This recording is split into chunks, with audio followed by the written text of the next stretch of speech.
जी ने युद्ध किया और महाराज घमासान युद्ध होने के बाद समरासुर का प्रदुम्न जी ने वध कर दिया और मायावती विवाह करके अपने महल को वापस आ गए। माता रुक्मणी ने बहुत धूमधाम से लड़के और बहू दोनों का स्वागत किया और सानंद द्वारिका में अच्छा उत्सव गान करवाया। परीक्षित भगवान के अन्य और विवाह हुए हैं। एक सत्राजित नामक राजा है। महाराज ये सत्राजित जो है ना, ये भगवान सूर्य भगवान भास्कर का बड़ा ही भारी भक्त है। सो महाराज एक दिन सत्राजित नामक जो राजा है, भगवान भास्कर भगवान सूर्य को अर्घ्य कर रहा था। उसी समय भगवान सूर्य प्रकट हुए, बोले भैया मांग लो क्या चाहिए। तो बोला सरकार कुछ नहीं चाहिए। लेकिन भगवान ने अपने गले से एक समंतक नामक मणि निकाली और इस सत्राजित को दे दी। ये समंतक नामक जो मणि है ना, इसका प्रभाव है कि प्रतिदिन 8 भार सोना 24 घंटे में देती है। लेकिन जो व्यक्ति इसकी एक आसन पर बैठ के 21 घंटे तक उपासना करता है, उसे 8 भार सोना नित्य प्रदान करती है। चमकती भी बड़ी है। एक दिन द्वारिकाधीश सभा में बैठे थे और सत्राजित मणि को लेके आया। चमकती हुई मणि को देखा तो द्वारपाल कहने लगे सरकार ऐसा लग रहा है जैसे सामने से भगवान सूर्य हमारी राज्यसभा में आ गए हों। हमारी राज्यसभा में भगवान सूर्य का आना हो गया हो। द्वारिकाधीश ने समझाया भैया यहाँ पर सूर्य का आगमन नहीं हुआ है, यहाँ पर सत्राजित राजा जो है वो अपनी मणि को लेके आया है, इसलिए उस मणि से ये चमक निकल रही है। द्वारिकाधीश के जो सेवक थे उन्होंने कहा भैया सत्राजित इतनी बहुमूल्य मणि तुम अपने पास रख के क्या करेगा। एक काम करो, इस मणि के लिए हम लोगों के लिए यहाँ राज्यसभा में भर्ती करवा दो, जिससे राज्यसभा में लोग बैठे ना, इनका कल्याण होगा, राज्य का कल्याण होगा, सब लोग सानंद रहेंगे इससे। सत्राजित ने मना कर दिया और घर पे गया और अपनी पत्नी से कहने लगा देवी जानती हो द्वारिकाधीश ने मुझसे मणि मांगी थी और मैंने मना कर दिया। सत्राजित की पत्नी कहती है अच्छा किया, मणि कोई देने की चीज है। अरे इतनी बहुमूल्य मणि कैसे हम किसी को दे दें, अच्छा किया तुमने दिया नहीं। सत्राजित का एक भाई है जिसका नाम है प्रसेनजित। एक दिन उस मणि को इसने पहना और पूरे नगर में फिरने लगा। भाई साहब की मणि है, 8 बार सोना देती है, भगवान सूर्य ने दी है। इस प्रकार से महाराज चारों दिशाओं में घूमने लगा, बताने लगा। तो महाराज बताते बताते जंगल में चला गया, वन में चला गया। जैसे ही वन में गया एक बड़े से सिंह ने छलांग लगाई और महाराज इसका वध कर दिया, मणि को मुंह में दाब के ले गया।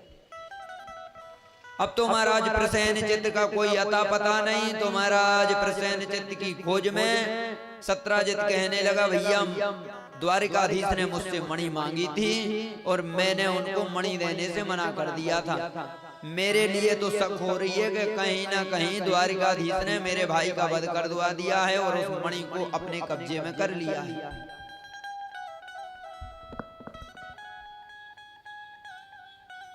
अब महाराज इसकी पत्नी ने ये बात सुनी तो पत्नी से सत्राजित कहता देखो देवी ये किसी को बताना मत, ये गुप्त रहस्य है, ये बात पूरी फाइनल अभी नहीं हुई है।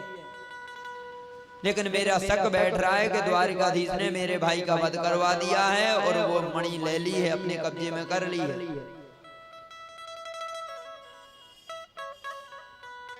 लेकिन महाराज स्त्रियों के पेट में कोई बात कैसे पचती है, तुरंत बता देते हैं। अब सत्राजित की पत्नी को यह बात पता चली। सत्राजित की पत्नी ने अपनी सहेली से बता दी, जानती हो हमारे पति से मणि मांगी थी द्वारिकाधीश ने, मणि नहीं दी तो मेरे भाई को मरवा दिया है, कहीं मेरे पति के भाई को मरवा दिया और मणि अपने कब्जे में कर ली। ओहो, ये बात तुमको नहीं बतानी थी, मेरे पति ने मना किया था बताने के लिए। देवी देखो तू मेरी बेस्ट फ्रेंड है, मैंने तेरे को बता दिया, लेकिन आगे मत बताना। सुमहाराज इसकी भी फ्रेंड कहती है, अरे कैसी बात कर रहे, तेरी मेरी बात किसी के पास दोनों के अलावा कहीं जाती ही नहीं है। तेरी बात मेरे पास, मेरी बात तेरे पास, काऊ से कहने की कहा जरूरत है। लेकिन महाराज स्वभाव नहीं बदल देता, इनको श्राप लगा हुआ है। कर्ण ने श्राप दिया है कि माता आज के बाद तुम्हारे हृदय में कोई बात छुपेगी नहीं। सोई महाराज जब ये बात होने लगी और कर्ण जनार्दन कर्ण कर्णों के द्वारा महाराज जपन जना हर एक व्यक्ति के कान में यह बात पहुंच गई। धीरे धीरे से तो महाराज कानों द्वारा द्वारिकाधीश के कान में भी ये बात पहुंच गई। द्वारिकाधीश ने तुरंत अपने पंडितों को लिए ब्राह्मणों को बुलाया, है ब्राह्मण देवता ये झूठा कलंक कैसे लग रहा है, पत्री देखो। जैसे ही देखा महाराज समझ में आ गया। ब्राह्मण देवता बोले, महाराज तुमने चौथ का चंद्रमा देख लिया है, और ये चौथ का चंद्रमा इतना खतरनाक होता है कि जो तुमने नहीं किया उसका भी कलंक लगेगा, और मानने वाला तुम्हारी कोई होगा नहीं। इतना विचित्र ये चौथ का चंद्रमा होता है। पंडित जी कुछ उपाय है? बोले सरकार अब उपाय तो विशेष है नहीं है, लेकिन ये चौथ का चंद्रमा है, इसके चौथ के दिन इसका तिल का दान होता है, तो ये जो कलंक है ना इससे बचने की कोई विधि बन जाएगी। पंडित जी जो करना है सो करो, लेकिन बचाओ हमें। सो महाराज जी पंडितों ने अपना कार्यक्रम चालू किया। धीरे धीरे ये बात बलराम जी के यहाँ पहुंची। बलराम जी ने आके पूछ लिया, क्यों कन्हैया कहीं तूने सच में तो नहीं मार के फेंक दिया है? कन्हैया बोले, लो अब बड़े भैया भी हमसे शक करने लगे। आज द्वारिका के 2-4 उनने अपने सैनिकों को बुलाया, बोले चलो हम मणि ढूंढने चलते हैं। और जंगल में कन्हैया मणि ढूंढने के लिए निकले। सो जंगल में देखा कि एक बड़ा सिंह मरा पड़ा हुआ है। वहां मणि तो नहीं मिली, लेकिन भालू के पैर दिख गए। भालू के पैरों के पीछे पीछे जाते जाते एक गुफा में चले गए। कन्हैया पीछे पीछे गए पैरों के, तो गुफा में देखा कि एक बड़ी सुंदर कन्या झूले पे बैठ के झूल रही है और मणि के साथ खेल रही है। द्वारिकाधीश की नजर पड़ी, बोले हाँ बस यही सुमंतक मणि है। और जैसे ही उस कन्या ने कन्हैया को देखा तो चिल्लाने लगी, ये कोई और नहीं महारानी जामवती हैं, जामवंत की पुत्री है। गुजरात में पोरबंदर से थोड़ी आगे गुफा बनी हुई है महाराज, जहां पर जामवंत जी का निवास है।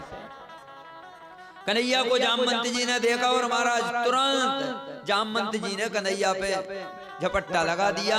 दोनों में महाराज कहते हैं 18 दिन तक युद्ध हुआ। 18वें दिन भगवान ने उठाया और एकदम से पटक दिया, छाती पर पैर रख लिया। और जैसे ही पैर देखा जामवंत जी ने, तो जामवंत जी समझ गए, ओहो सरकार मैं समझ गया हूँ, आप कौन हैं? आप ही मेरे राघवेंद्र हैं, आप ही मेरे राघव जी हैं। नाथ बड़ी कृपा की है जो आप यहाँ पधारे हो। देखो रामादल में जब भगवान अपने लोक को जाने लगे तो सब ने कुछ ना कुछ मांग लिया, लेकिन हनुमान जी से कहा, देखो हनुमान जी तुम्हारा ऋण हम नहीं चुका सकते हैं, आप यहीं कलयुग में रहना है आपको। जामवंत जी कहते हैं सरकार हमारे लिए और तो कुछ नहीं चाहिए है, लेकिन हमको तो भई कोई युद्ध करने वाला मिला नहीं है, तो हमारी तो इच्छा ये हो रही है कि हम आपसे ही 2-2 हाथ कर लें। भगवान बोले देखो आप हमारे पिता के समान हैं और हम आपके बालक के समान हैं। पिता और बालक में युद्ध नहीं होता है, इसलिए हम आपसे युद्ध नहीं कर सकते। जामवंत जी बोले ये तो आपका बड़कपन है सरकार,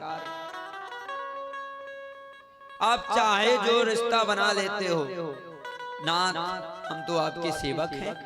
भगवान बोले तो सेवक और स्वामी में भी कौन सा युद्ध होता है? सेवक और स्वामी में युद्ध नहीं होता है। भगवान बोले एक काम करो, द्वापर आएगा और द्वापर में मैं कृष्ण बन के आऊंगा जब आपसे युद्ध कर लूंगा।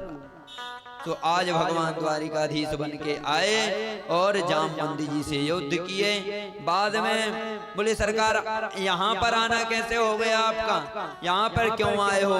बोले ये जो मणि से खेल रही है ना आपकी बेटी, इस मणि का कलंक लगा है मुझे चोरी करने का, तो ये मणि लेने आया हूं। मणि?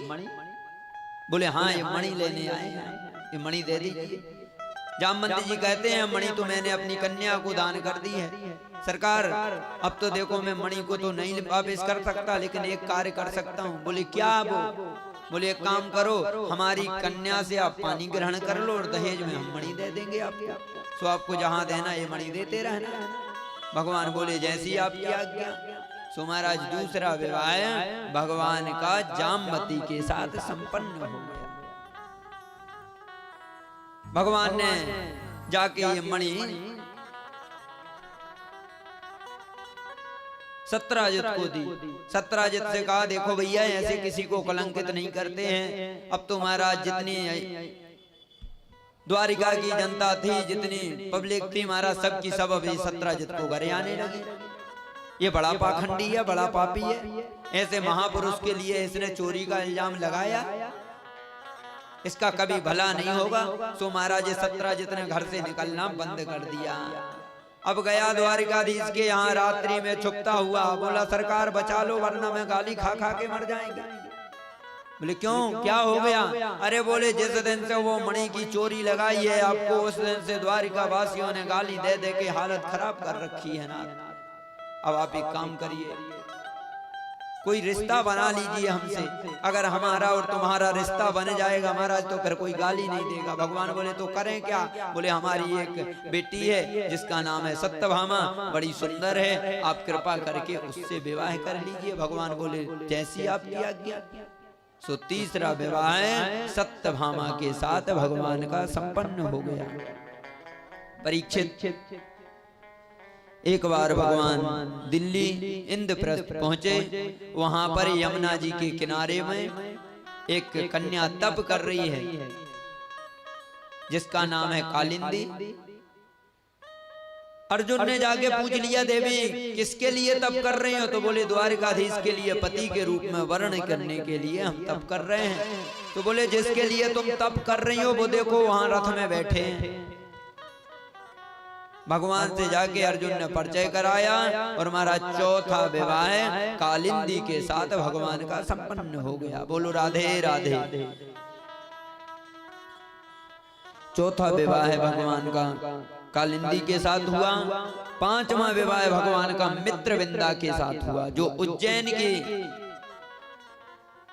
राजकुमारी हैं। बिंद्र और अरविंद नामक दो इनके भाई हैं। ये तो चाहते हैं कि दुर्योधन के साथ हमारी कन्या, हमारी बहन जी का विवाह हो, लेकिन इनने भगवान को ही अपना पति मान लिया। अंत में भगवान हरण करके ले गए और मित्रविंदा के साथ भगवान का पांचवा विवाह संपन्न हो गया।